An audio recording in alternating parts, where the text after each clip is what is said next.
Check this out.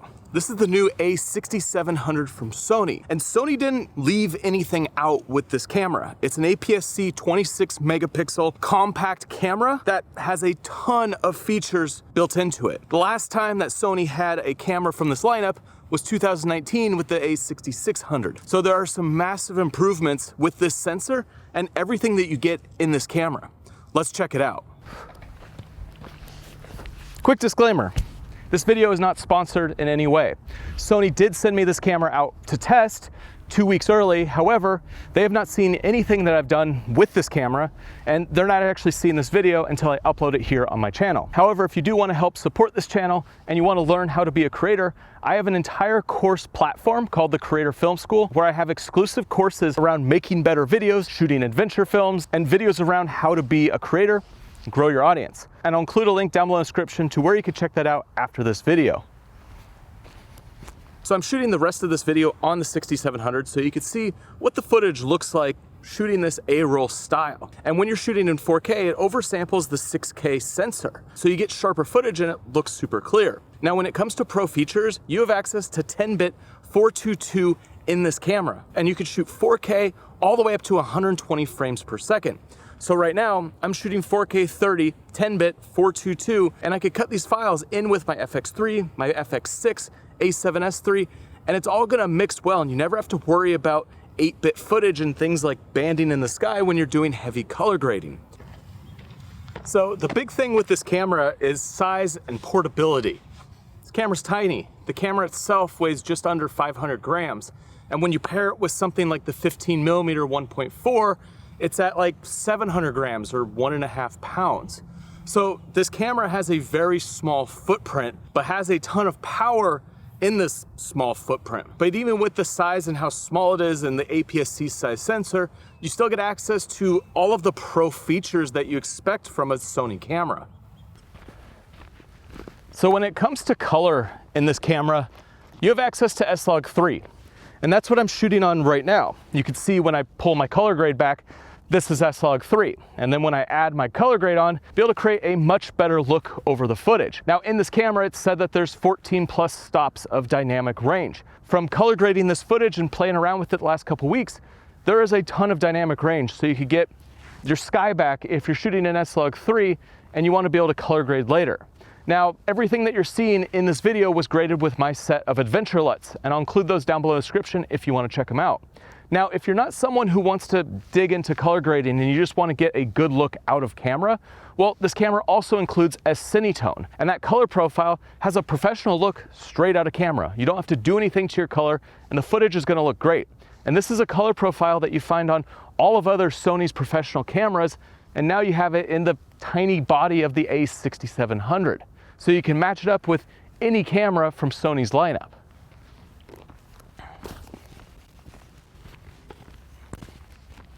Now, one thing I personally really like about this camera is how the menu systems are set up. So on the screen, you have access to a lot of different options through the touchscreen. And this is just like the ZV-E1.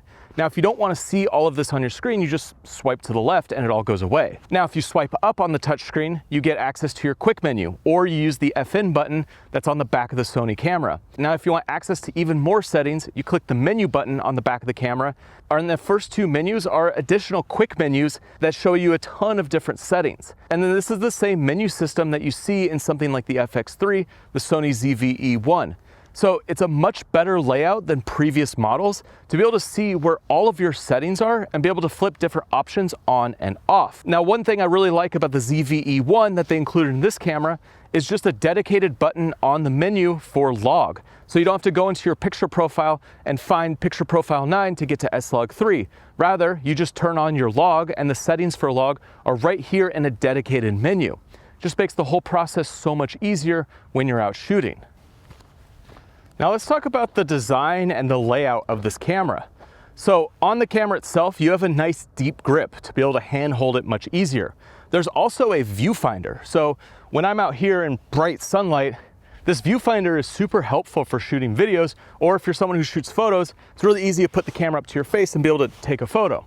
This is one of those features that I wish they included on the FX3 or the ZV-E1, because even as a video shooter, that little viewfinder comes in handy all the time, especially when you're shooting in bright sunlight, like I am most of the time. Now this camera also has a flip out screen, so if you're someone who's vlogging or shooting yourself like I am right now, you could turn the screen around and be able to see yourself. Now this camera is definitely catered more towards hybrid shooters with the button layout, but there is a dedicated record button right on top for video, and there's a 2-dial switch that makes it easy to switch between photo and video and S&Q mode. So the bottom dial changes the mode of how you want to shoot, and the top dial is for your automatic or your custom settings. And then in terms of inputs and outputs, you can bring a mic into this camera and you have headphone out.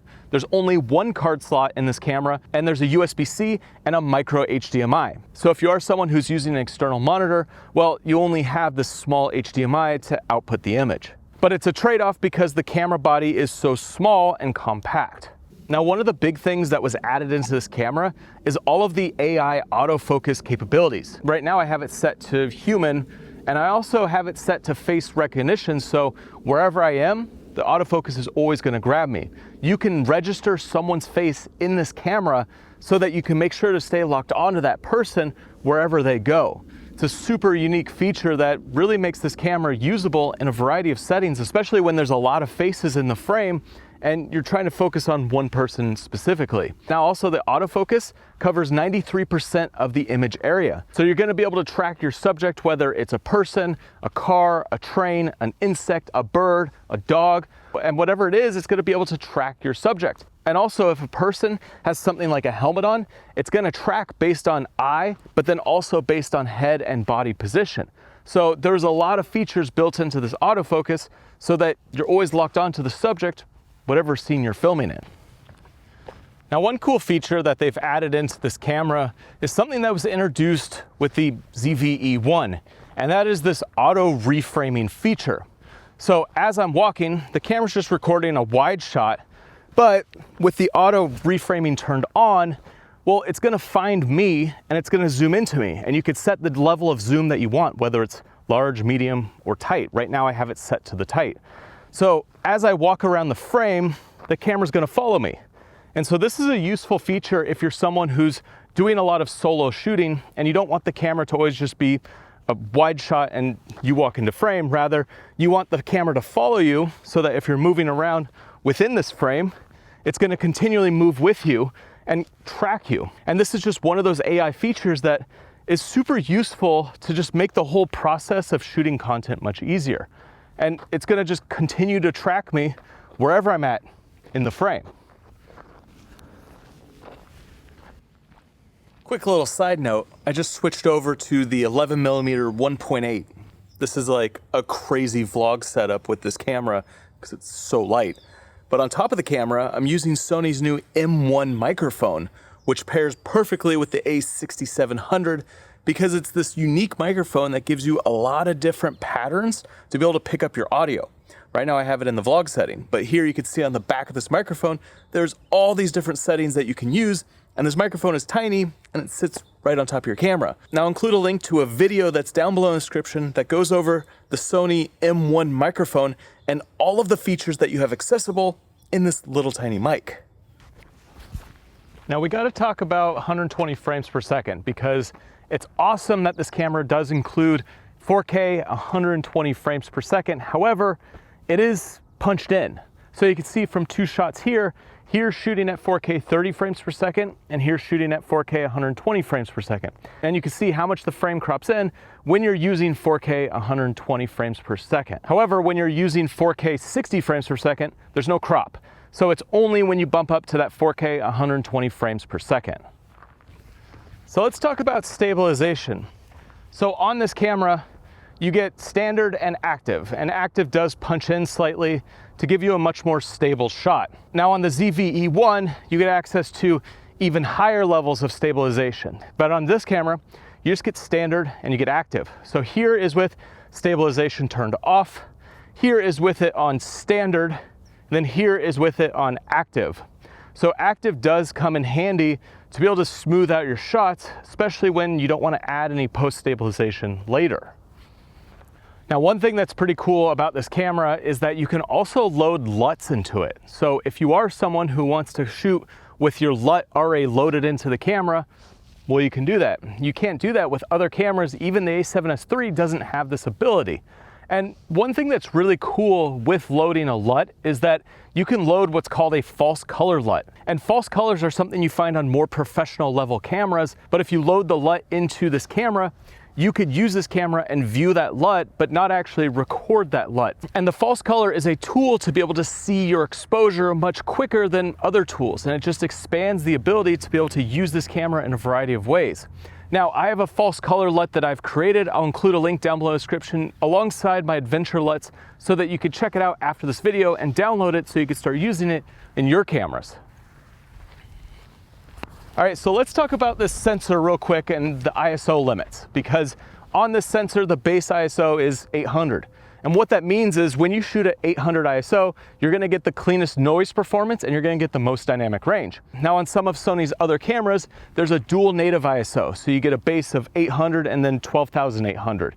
Well, on this camera, you only have 800. So if you are someone who shoots in lower light settings, well, this camera is going to get noisier as you push it higher into those higher ISOs. And you can see as I'm pushing higher into the ISO, it can go all the way up to 32,000, but you're definitely going to get some noisy footage if you push it that far. Now, Sony has definitely put a ton of features into this camera. And if you're someone who wants a much smaller footprint, be able to use the smaller lenses available from Sony, then this is a great option. And just shooting with this camera alongside my ZV-E1 and some of my other Sony cameras, it works super well because of the internal 10-bit and the ability to shoot 4K all the way up to 120 frames per second. And also with the 6K oversampling for video, you get a great image out of this camera. So if you want to see more information about this camera or the new microphone that Sony just released called the M1, I'll include links to these down below in the description.